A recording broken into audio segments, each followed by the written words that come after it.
Olá, bom dia para você. Seja bem-vindo a essa edição. Começa esse jornal, é claro, agradecendo muito a sua presença. Muito bom começar o dia na sua companhia. Vamos começar essa quinta-feira olhando para tudo que vai ser assunto hoje. Agora 8 horas 31 minutos. Aproveito para te lembrar que hoje não é qualquer quinta-feira, não. É véspera de feriado prolongado para muita gente. Mas nós seguimos a todo vapor para te contar sobre os temas que movem o Brasil e o mundo nesse 28 de março. Abro para você o nosso cardápio de notícias. Espera por perícia do INSS no Nordeste é 5 vezes maior que no Rio de Janeiro. No terceiro dia de visita, Macron e Lula devem debater sobre novo acordo Mercosul-União Europeia. Afinal, para o francês, a proposta anterior é muito ruim. Mergulhadores encontram corpos de 2 trabalhadores após queda da ponte em Baltimore, nos Estados Unidos.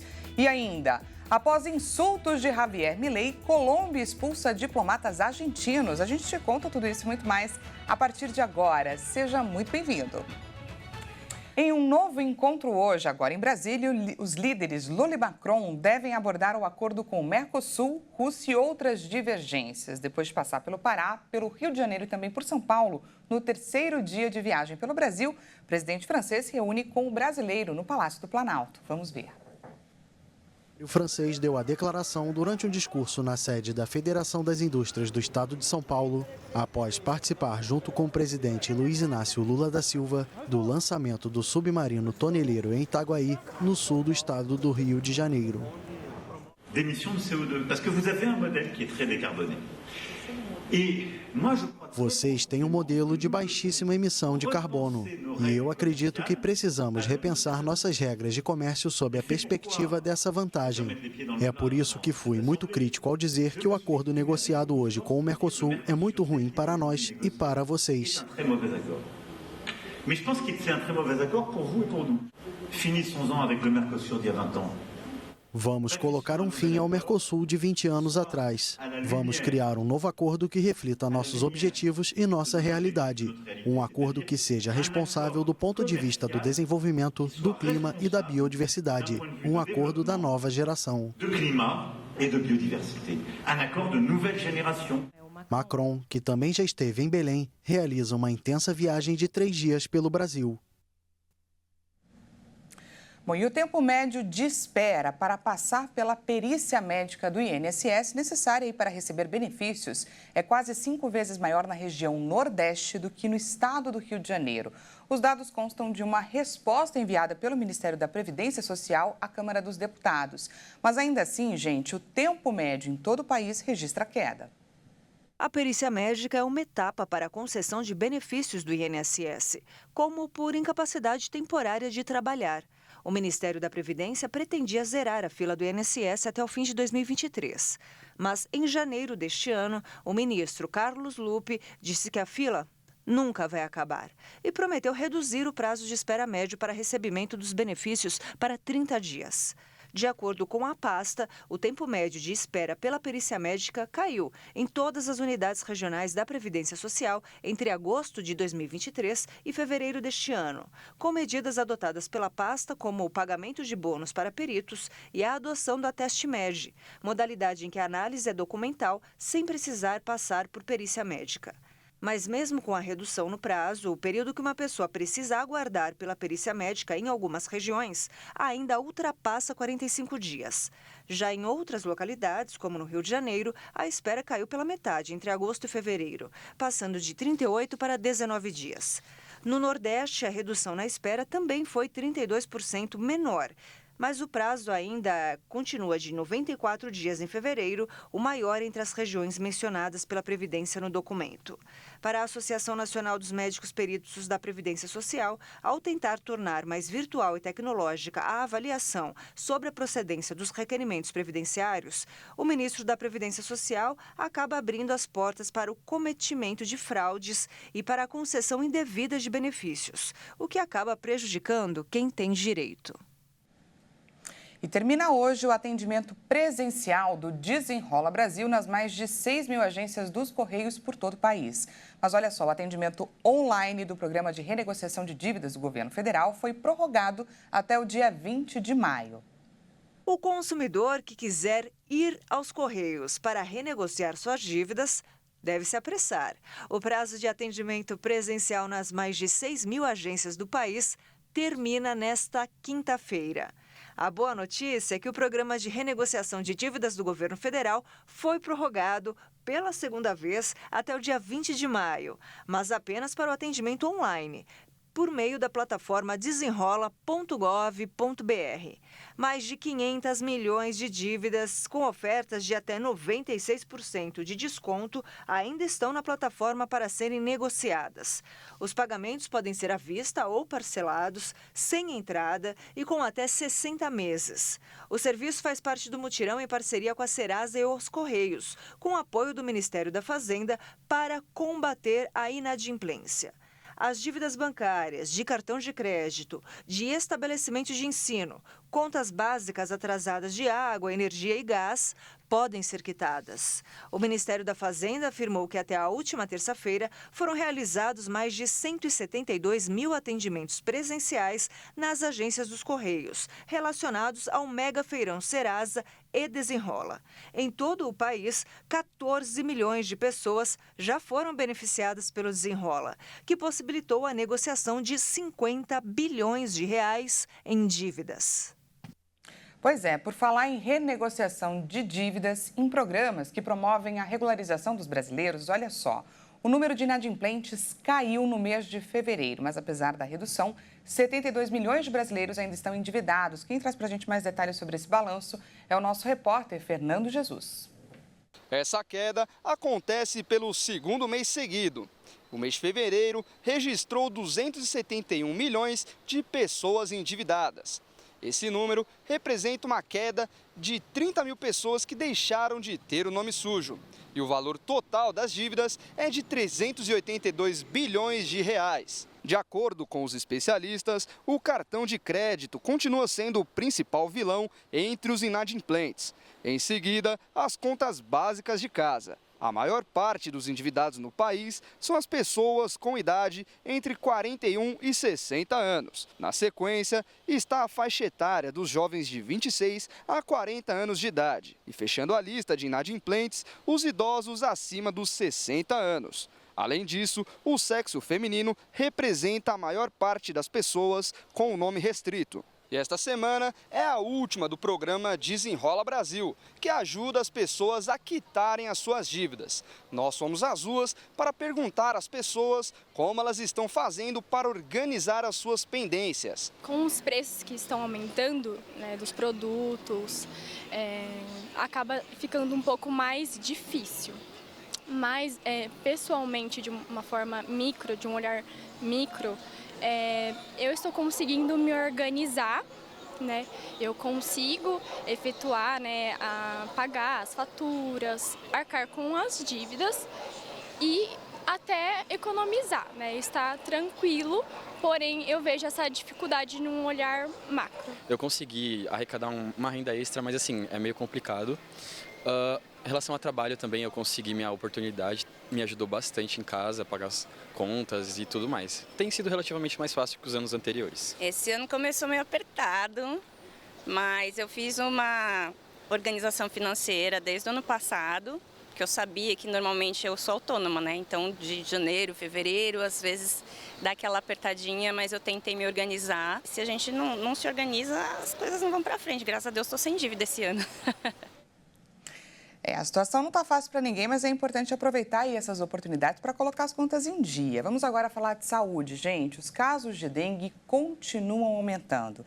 Foi identificado que os fenômenos meteorológicos e as mudanças climáticas são fatores aí que contribuem para a propagação da doença. O destaque agora é do nosso repórter Anderson Nascimento. De janeiro até agora, o Brasil já registrou mais de 2.300.000 casos prováveis de dengue, de acordo com o Ministério da Saúde. Esse número supera em mais de 500 mil todos os diagnósticos da doença em 2023 inteiro. Especialistas indicam que se trata de uma tempestade perfeita que engloba mudanças climáticas, fenômenos meteorológicos, entre outros fatores que ajudam a propagar a epidemia atual. E apontam que é necessário lançar um conjunto de estratégias para mitigar os riscos e evitar que os números continuem altos e piorem no próximo ano. O vírus tem 4 versões diferentes, que são conhecidas pelas siglas dengue 1, 2, 3 e 4. Isso significa que uma mesma pessoa pode adquirir a dengue por 4 vezes distintas. Segundo os pesquisadores, os surtos frequentes e os números crescentes de casos indicam que as campanhas de conscientização sobre a dengue não estão funcionando. Eliminar os pratinhos de vasos de planta, limpar as calhas do telhado entupidas e tampar caixas d'água são atitudes importantíssimas para evitar criadouros do Aedes aegypti. A pior temporada de dengue havia sido em 2015, quando o país teve 1.688.000 pessoas prováveis. Na sequência, vinha 2023 com 1.650.000 prováveis casos. Pois é, em meio a essa tempestade perfeita que leva ao avanço da dengue, o governo federal anunciou a ampliação da vacinação contra a doença. Mais 154 cidades de 6 estados vão receber mais imunizantes.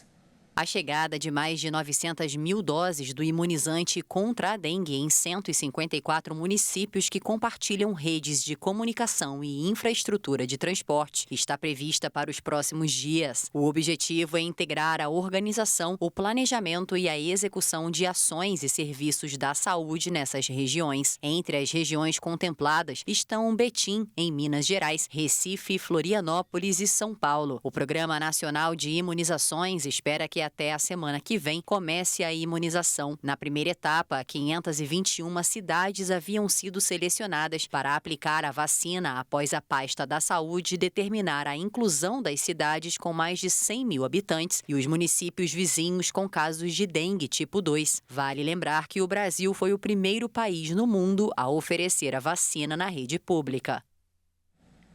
Agora, 8h43, a gente vai para um rápido intervalo e na volta você confere.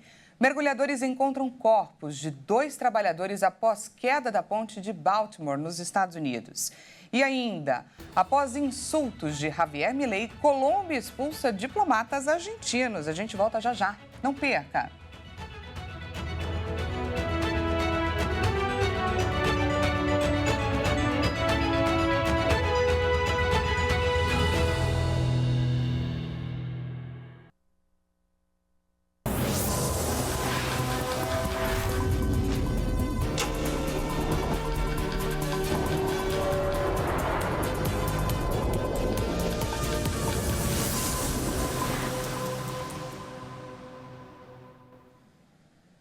Seja bem-vindo mais uma vez. Agora 8h46 pelo horário de Brasília. Nós voltamos com mais destaques dessa quinta-feira para compartilhar com você, é claro.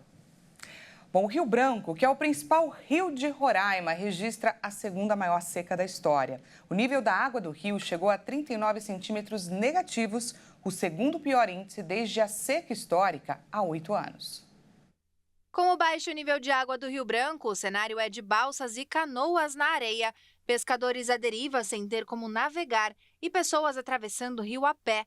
A marca registrada neste mês de março ficou atrás apenas da seca em 2016, quando o Rio Branco chegou a 57 centímetros negativos e teve a pior seca desde que se iniciou o monitoramento há 52 anos pela Agência Nacional de Águas e Saneamento Básico.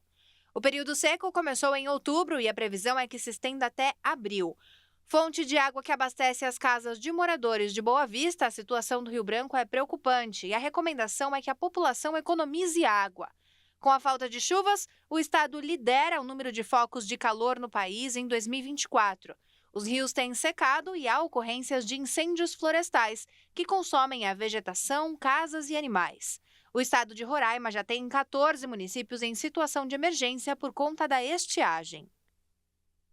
Algumas das doenças mais letais que já atingiram a humanidade foram transmitidas de animais para humanos, como é o caso da AIDS, que veio dos chimpanzés, e do SARS-CoV-2, que é o causador da pandemia da Covid-19, que pode ter surgido dos morcegos. Mas um novo estudo mostrou que nós humanos passamos mais vírus para os animais do que eles para nós. Quem fala mais para a gente sobre esse estudo é o nosso repórter Wellington Pael. Os humanos passam quase o dobro de vírus para os animais do que os bichos transmitem para as pessoas. Pelo menos é isso que aponta um novo estudo científico publicado essa semana em uma revista especializada. Ao observarem 12 milhões de genomas virais, pesquisadores detectaram quase 3 mil exemplos de vírus que pulam de uma espécie para outra.